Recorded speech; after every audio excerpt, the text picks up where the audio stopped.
Engineer मंजूर आलम कांग्रेस या निर्दलीय, किससे चुना? नहीं, प्योर कांग्रेस। अगर टिकट नहीं दिया? नहीं, वो अगर की बात अभी क्यों करें, समय पर उसका बात की जाए, अभी इसकी जरूरत नहीं। ये कांग्रेस पार्टी किसी खानदानी पार्टी नहीं है, यहाँ हर खास आम को मौका मिलना चाहिए। जब हम इंटरव्यू के लिए आपके यहाँ आ रहे थे तो रास्ते में किसी ने पूछा कहाँ जा रहे हैं, तो हमने कहा इंजीनियर मंजूर साहब के यहाँ जा रहे हैं, उसके यहाँ एक्सक्लूसिव इंटरव्यू है। तो उन्होंने कहा कि जब चुनाव नज़दीक आता है तभी इंजीनियर साहब फील्ड में नज़र आते हैं, उसके बाद नहीं आते हैं। जनता आपको किस नाम से पुकारते हैं? इंजीनियर मंजूर आलम, सामाजिक कार्यकर्ता, या फिर विधानसभा प्रत्याशी? वो मोहब्बत में कुछ भी पुकार सकते हैं, मुझे सब नाम मंजूर है, जो मेरा नाम ही मंजूर है। एक लाइन में बताइए, इंजीनियर मंजूर आलम कौन है? अररिया का बेटा है, इसी धरती पर पैदा हुआ। के अनुसार बिहार का अब तक का सबसे बेस्ट मुख्यमंत्री कौन? नहीं, श्री कृष्ण बाबू तो हमारे आइडियल थे, बिहार के सबसे बड़े। बिहार की रचना उन्हीं के समय हुई थी। आज आप राहुल गांधी को 10 में से कितना नंबर देंगे? 10 में तो 10 में घटने का सवाल कहाँ, 10 में 10 दूंगा। A++ अगर होगा तो वो भी दूंगा। चाय या लस्सी क्या पसंद है आपको? जहाँ जो मिल जाए वही पसंद है। गर्मी में? गर्मी में तो हर आदमी लस्सी पसंद के, आप भी करेंगे तो मैं भी करूँगा। आप नीतीश कुमार को 10 में से कितना नंबर देंगे?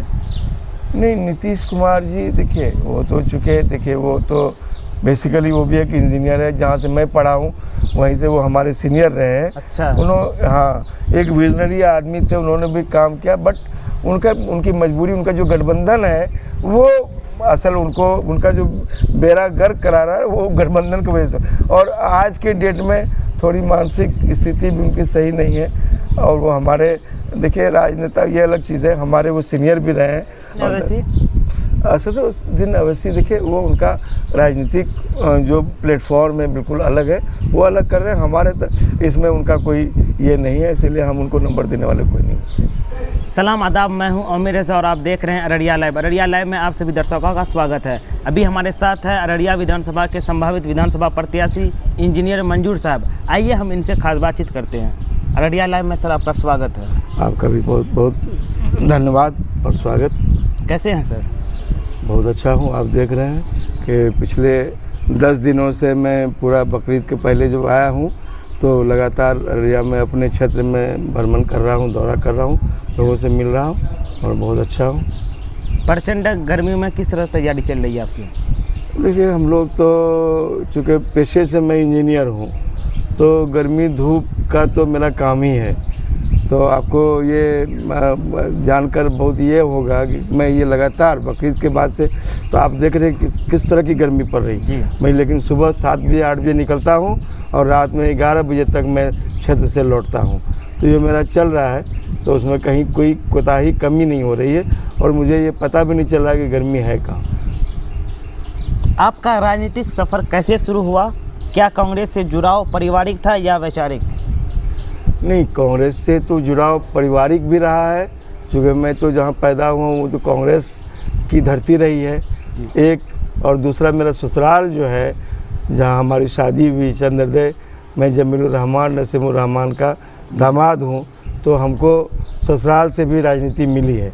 तो इसीलिए ये पैदाइशी भी है, प्लस अगर जोड़ दे तो जो और भी जो जुड़नी चाहिए वो सब जुड़ गई है, ससुराल और मेरा घर होके।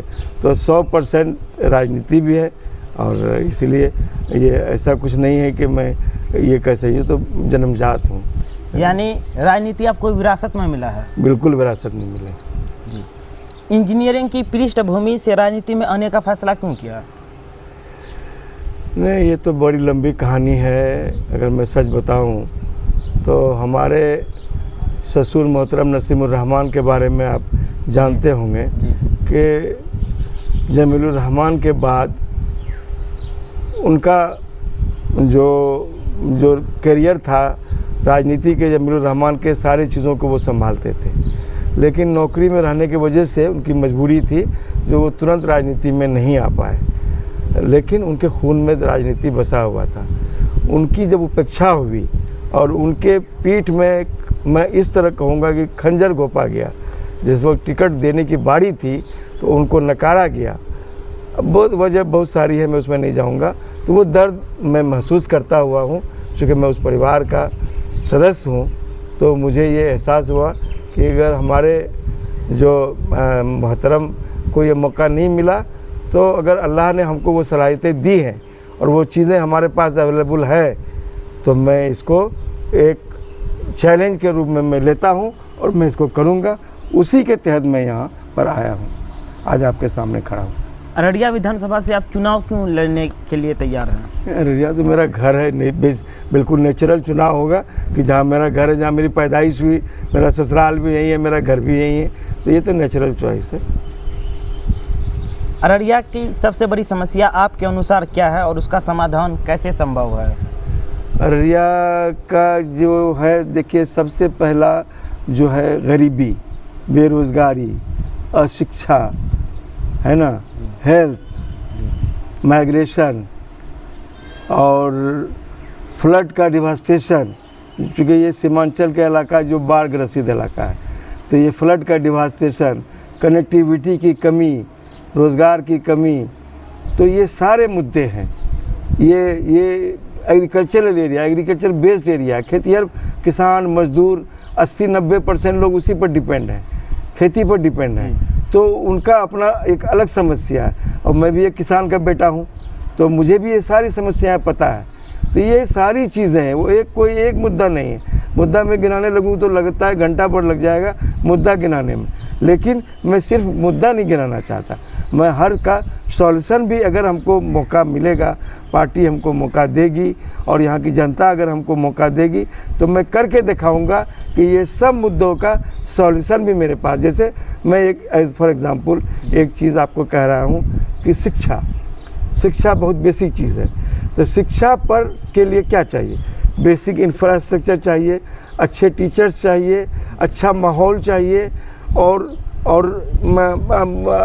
उस तरह का इंफ्रास्ट्रक्चर चाहिए, अच्छे कॉलेजेस होने चाहिए, बच्चों का रहने का अच्छा इंतज़ाम होना चाहिए। ये सारी चीज़ें हैं, ये सारी चीज़ अगर डेवलप करेंगी तो शिक्षा ऑटोमेटिक डेवलप करेगा। और जब शिक्षा लोगों में आ जाएगा तो सारा फैक्टर्स उससे जुड़ा हुआ है, हेल्थ उससे जुड़ा हुआ है, पॉवर्टी उसी से जुड़ा हुआ है, माइग्रेशन उसी से जुड़ा हुआ है। तो ये सारे मुद्दे का हल एक शिक्षा में छिपा हुआ है। एक अच्छा विधायक बनने के लिए सबसे जरूरी गुण आपके हिसाब से क्या होना चाहिए? सबसे एक अच्छा विधायक बनने के लिए हमारे एक ईमानदार और जवाबदेह आदमी होना चाहिए, जो अपने कर्तव्य को समझे कि पब्लिक ने जो हमको चुना है वो अपना पेट भरने के लिए नहीं चुना है, पब्लिक की सेवा के लिए चुना है, पब्लिक के काम करने के लिए चुना है। तो अगर ऊपर वाले की मेहरबानी से मेरा पेट पहले से भरा हुआ है, इसीलिए बहुत ज़्यादा पेट भरने की चिंता मुझे नहीं है। और अगर लोगों ने मौका दिया तो मैं बिल्कुल समाज के निचले तबके तक के लिए काम करूंगा, अररिया के डेवलपमेंट के लिए काम करूंगा।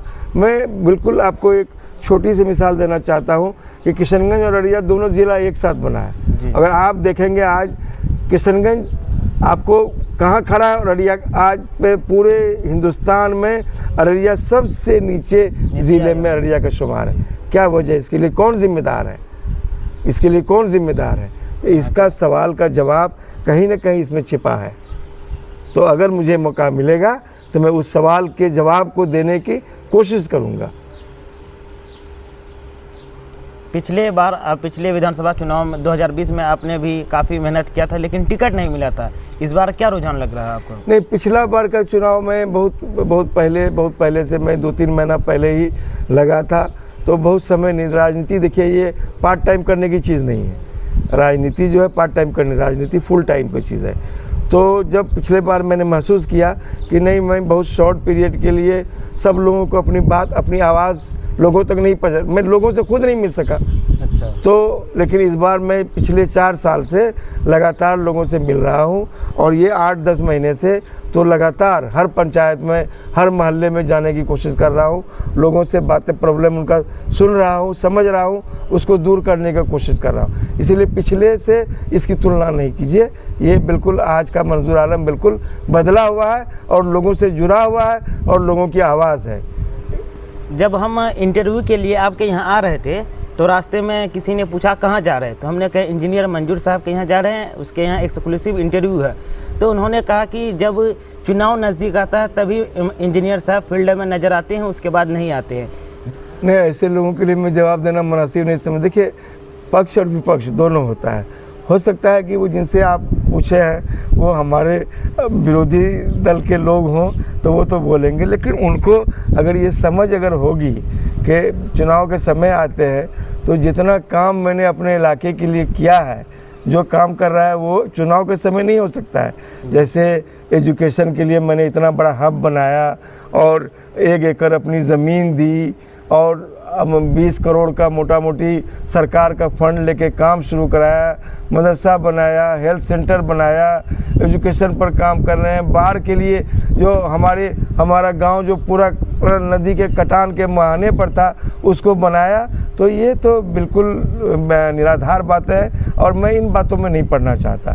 मैं कभी भी विरोधी अपना वो तो हमारे लिए मार्गदर्शन है कि अगर वो कहते हैं उनको ये पता नहीं होगा कि अब हर महीने में मैं 15 से 10 दिन, 15 दिन, 20 दिन यहाँ क्षेत्र में ही रहता हूँ, इलाके में रहता हूँ, लोगों से मिलता हूँ, बात करता हूँ। तो ये इलेक्शन से इसको क्या लेना देना, इलेक्शन तो अभी आया।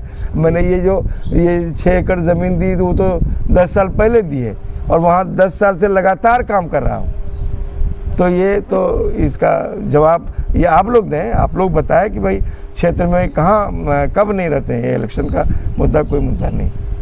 बिहार की राजधानी पटना में सदाकत आश्रम में एक शिलापट है, उसमें आपका नाम लिखा हुआ है, वहाँ पर आपने कौन सा काम किया है? अभी पिछले 2 साल पहले जब जो उस वक्त के अध्यक्ष थे, जब उनसे मेरी मुलाकात हुई तो पार्टी लाइन पर कुछ बातें हुई तो उन्होंने एक टास्क हमको दिया कि मैं पार्टी में सक्रिय आपको बनाना, लेकिन आपको पार्टी के लिए भी कुछ कुर्बानी देनी पड़ेगी। तो जब मैंने सदाकत आश्रम को पूरा घूम के देखा तो मुझे बहुत ही अफसोस हुआ कि ये इतनी पुरानी पार्टी है और इतने लोगों ने इसको ये किया है और हमारे पूर्वज मौलाना मजहरुल हक साहब ने सदाकत आश्रम की ज़मीन डोनेट की थी और उसको इस हालत में देख के मुझे बहुत रोना आया। तो मैं अल्लाह ताला ने जो भी हमको सलाहियत दिया था उसके हिसाब से मैंने पूरे जो है सदाकत आश्रम का बाउंड्री कराया जो 10 फीट ऊंचा है। पूरा पहले ज़मीन को सेव किया, जो 5 एकड़ ज़मीन दिया था वो इंक्रोज होकर के 3 एकड़ में रह गया था। 3 एकड़ को मैंने इसको सेव किया। उसके बाद हमारे कुछ स्टाफ थे जो वहाँ टीन के छप्पड़ में बेचारे 30 साल से 20 साल से रह रहे थे, कोई उनका रहने का अच्छा व्यवस्था नहीं था।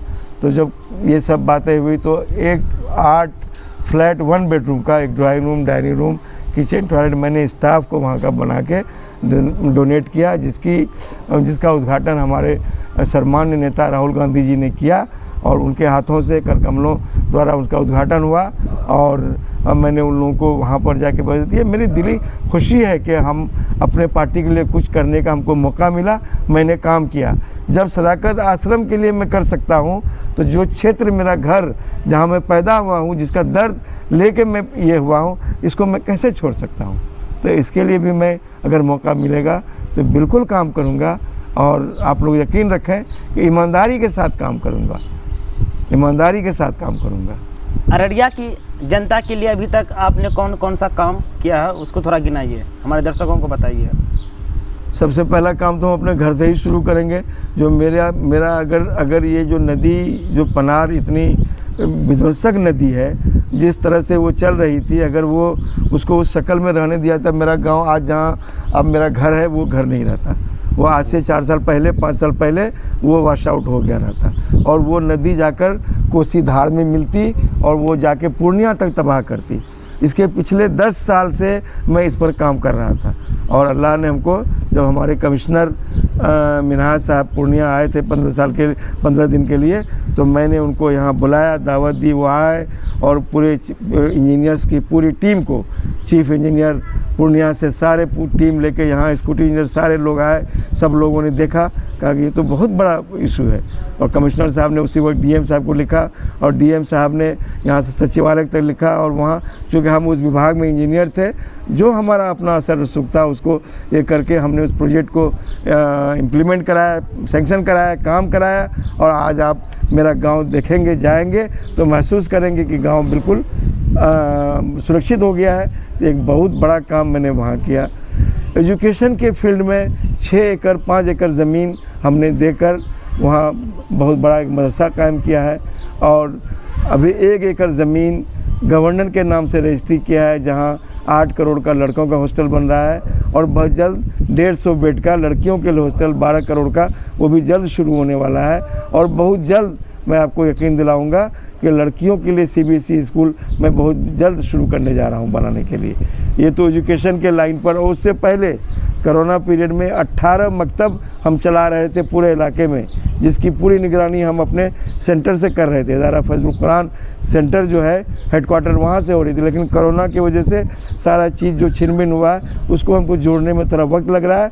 लेकिन मैं वो ग्रास रूट तक काम शुरू करूँगा कि जहाँ स्कूलिंग का कोई निज़म नहीं है, पढ़ाई का कोई निज़म नहीं है, वहाँ पर बच्चों को मैंने हर सेंटर में 18 सेंटर हमने बनाना शुरू किया था और वो बहुत अच्छे से काम कर रहा था। मैं फिर दोबारा शुरू करूँगा और जो अच्छे बच्चे हैं उसको उठाकर यहाँ मेन सेंटर पर लाऊंगा और स्किल डेवलपमेंट कराकर उन बच्चों को हुनरमंद बनाऊंगा ताकि वो अपनी ज़िंदगी को आगे बढ़ाएं। तो ये सारा काम मैं एजुकेशन में कर रहा हूँ। हेल्थ के लिए अगर पूछेंगे आप, तो हेल्थ के लिए मैंने अपनी ज़मीन, आप ये चेक पोस्ट के बगल में देखेंगे, वहाँ एक बहुत बड़ा हॉस्पिटल बनाया था, हॉस्पिटल हम भी अहली मेडिकल हॉस्पिटल। आप आए हैं तो आप देखे होंगे कि उसको हमने 1 साल तक चलाने की कोशिश की। केरल से डॉक्टर भी ला के रखा, लेकिन यहाँ के लोगों के बहुत चीज़ें नहीं हजम होती है तो वो नहीं चल पाया। तो अभी वो ऑर्फनेज हाउस बना दिया है, जहाँ 35 बच्ची की तालीम, तरबियत और उसका सारा खर्चा हमारा सिस्टम उठा रहा है और बच्चों की तालीम हो रही है। तो हेल्थ पर वो काम कर रहा हूँ। एजुकेशन पर आपने देख लिया कि इतना बड़ा ये काम कर रहा हूँ। फ्लड के लाइन पर ये काम कर रहा हूँ और एजुकेशन लाइन में बहुत काम मेरा है जो हमको और प्लान में है वो करूँगा। तो ये मेरा एजेंडे में है और मैं इसको बिल्कुल करूँगा। बीते दिनों अररिया समाहरणालय के परिसर में 11 तारीख को इंडिया महागठबंधन की तरफ से एक धरना प्रदर्शन आयोजित किया गया था, जिसमें कांग्रेस में 2 गुट में बटा हुआ दिखा। क्या मामला था, थोड़ा बताइएगा। मार्केट में अफवाह चल रही तरह तरह की। देखिए, वो तो धरना कार्यक्रम पार्टी का था, वहाँ कोई गुटबाजी की जगह नहीं थी। लेकिन आपका कहना बिल्कुल सही है कि कुछ लोगों ने इसको ऐसा समझा हुआ है कि जैसे वो पार्टी उन्हीं के लिए बनी है और वो पार्टी उनका कोई ख़ानदानी पार्टी है। ये कांग्रेस पार्टी किसी खानदानी पार्टी नहीं है। यहाँ हर ख़ास आम को मौका मिलना चाहिए और वहाँ जो भी हुआ वो बहुत गलत हुआ, वो नहीं होना चाहिए। मैं इसकी बहुत भर्त्सना करता हूँ, कंडेम करता हूँ। और मैंने वहाँ कुछ बातें जो कुछ लोगों ने की वो बहुत अशोभनीय थी और किसी तरह से वो पार्टी लाइन पर नहीं था, वो बिल्कुल पर्सनल अटैक हो रहा था। तो मैं पर्सनल अटैक नहीं करना चाहता हूँ, लेकिन जो भी हुआ बहुत गलत हुआ, वो पार्टी के लिए हितकारी नहीं है और इसको पार्टी के लोगों को सोचना चाहिए कि इस पर रोक कैसे लगे। चूँकि पार्टी, कांग्रेस पार्टी सबकी पार्टी है। यहाँ अमीर गरीब, पढ़े लिखे, बूढ़े सबका, और धरना पार्टी का धरना था और बहुत इम्पोर्टेंट इशू था, नौकरी दो या गद्दी छोड़ो। तो इसको हम पर्सनल अगर बनाएंगे तो ये तो पार्टी के, ऐसे लोग पार्टी के हितकारी नहीं हैं, ये लोग पार्टी के विरोधी हैं। ये पार्टी के नाम पर सियासत करते हैं और काम पार्टी का उल्टा करते हैं। तो इसलिए ये सोचना हमारे ऊपर वाले लोगों को भी है और ये उनका काम है, वो क्या एक्शन लेंगे। अगर आपको टिकट नहीं मिलता है तो क्या आप निर्दलीय लड़ेंगे या पार्टी का निर्णय मानेंगे? नहीं, निर्दलीय तो ऐसा, देखिए मैं तो कह रहा हूँ कि मैं कांग्रेस का सिपाही हूँ और मुझे पूरी उम्मीद है जो काम मैंने किया है और जो पार्टी के लिए काम किया है, जो लोगों के लिए कर रहा हूँ, मुझे पूरी उम्मीद है कि पार्टी मुझे टिकट देगी और मैं इसके साथ काम कर रहा हूँ। एक लाइन में जनता को क्यों लगे कि मंजूर आलम ही सही विकल्प है? नहीं, जनता के समस्या का समाधान जिनके पास होगा वही उनका विकल्प होगा। तो आज हम पिछले देख रहे हैं 10 साल से कि जनता की समस्या सुनने के बजाय उनको और कुछ मिलता है। तो जो उनकी बात सुनेगा लोग उसको मानेंगे और मैं तो सब जगह जाता हूँ, सब लोगों से ये कहता हूँ। और जो खासकर मुझे जानते हैं, कोई, मैं तो यहाँ पैदा हुआ हूँ ना, आज इस उम्र में पहुँचा हूँ, तो सारे लोग मेरे नेचर को, मेरे मिजाज को, मेरे हर चीज़ को जानते हैं। मैं इज़्ज़त देने वाला आदमी हूँ, बेइज्जत करने वाला किसी को नहीं। ना मैं किसी को बेइज्जत करना चाहता हूँ, ना उनसे बेइज्जती बदले में चाहता हूँ। मैं जब दूसरे को प्यार करूँगा, इज़्ज़त दूंगा, तो वो भी मुझे प्यार करेंगे, इज़्ज़त देंगे। यही मेरा ये आह्वान है। मैं किसी के साथ, आप मेरी हिस्ट्री उठा के देखेंगे तो मैं किसी के साथ ऊंचे आवाज़ में बदतमीजी के साथ या इस तरह का गाली गलौज वाली भाषा मुझे नहीं आती है, मैं वो नहीं कर सकता। तो मैं लोगों को सम्मान देता हूँ, इज़्ज़त देता हूँ, वही लोगों से भी चाहता हूँ। शॉर्ट क्वेश्चन और शॉर्ट आंसर दीजिएगा, एक लाइन में बताना है आपको। एक लाइन में बताइए, इंजीनियर मंजूर आलम कौन है? अररिया का बेटा है, इसी धरती पर पैदा हुआ। आपके अनुसार बिहार का अब तक का सबसे बेस्ट मुख्यमंत्री कौन? नहीं, श्री कृष्ण बाबू तो हमारे आइडियल थे, बिहार के सबसे बड़े। बिहार की रचना उन्हीं के समय हुई थी। आज बिहार में जितने कल कारखाने आप देख रहे हैं, ये उनका देन था। तो जो हमारे नेता है सबसे अच्छा हमारे लिए वही है, उन्होंने काम किया। आप राहुल गांधी को 10 में से कितना नंबर देंगे? 10 में तो 10 में घटने का सवाल कहाँ, 10 में 10 दूंगा। A++ अगर होगा तो वो भी दूंगा। आपके हिसाब से लालू प्रसाद यादव कैसा नेता है? देखिए, लालू जी ने समाज में जो बदलाव लाया, जो दबे कुचले लोग थे उनको उन्होंने आगे बढ़ाने का काम किया, उनको उन्होंने ज़बान दी है, तो समाज में तो उनका है, उनका महत्व है, मैं मानता हूँ। चाय या लस्सी क्या पसंद है आपको? जहाँ जो मिल जाए वही पसंद है। गर्मी में?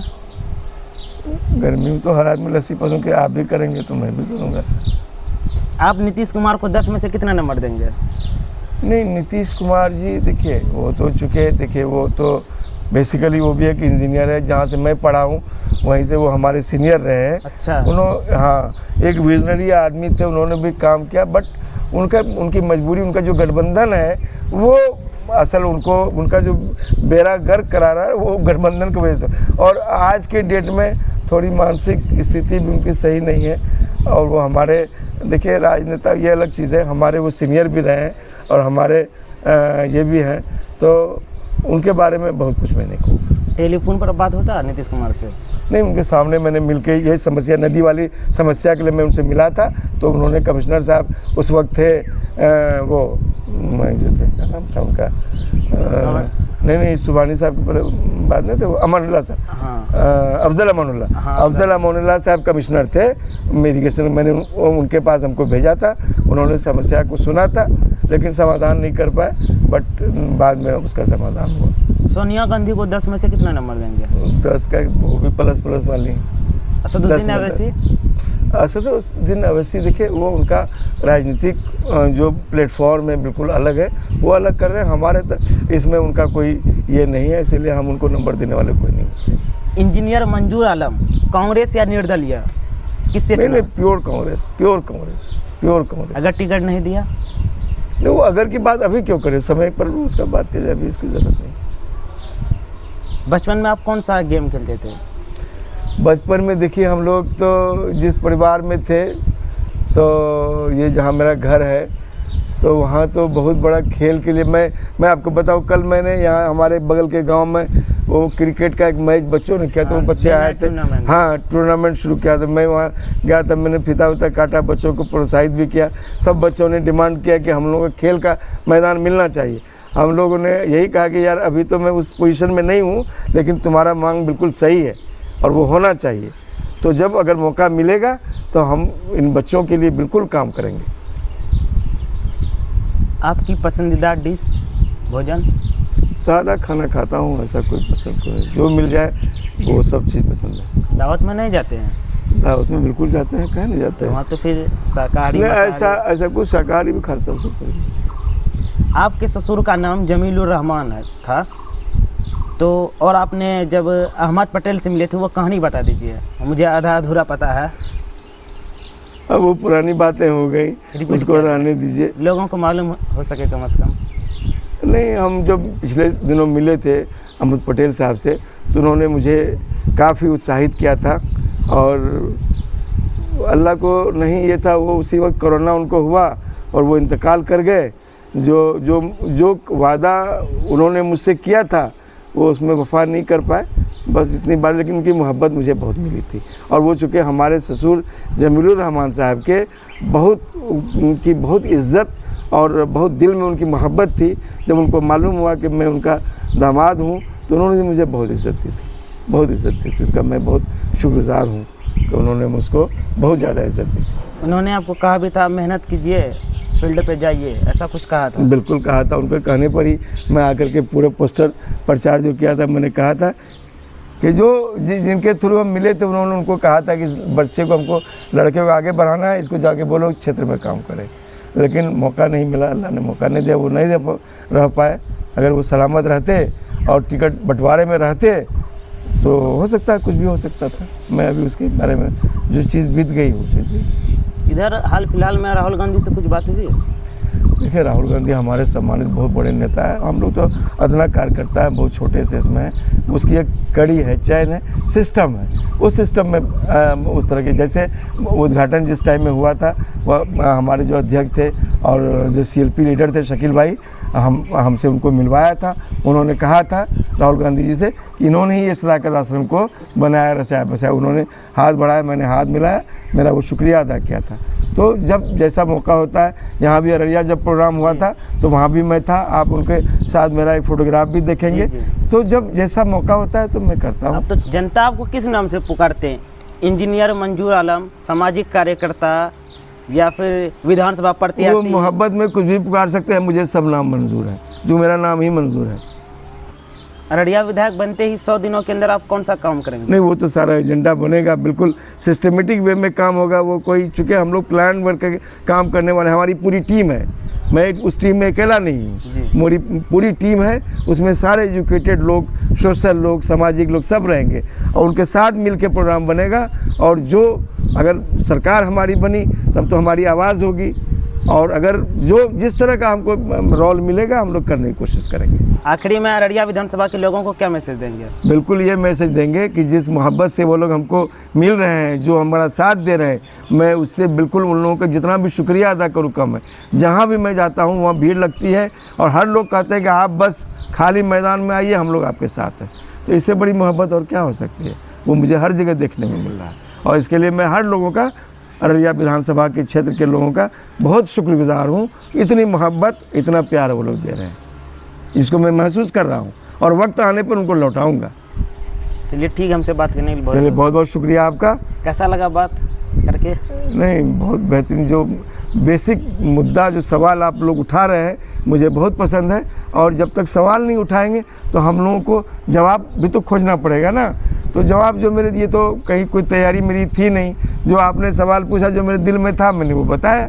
अब आप इसको अच्छे से लोगों में पहुंचाएं, लोगों में एक ये मेरी छवि पहुंचाएं लोगों में कि मैं एक ईमानदार और एक फर्जशनास आदमी हूँ। और अगर अल्लाह ने मौका दिया तो इंशाअल्लाह इसको मैं सच करके दिखाऊँगा, इसको सच करके दिखाऊँगा। बस इतना ही कहूँगा।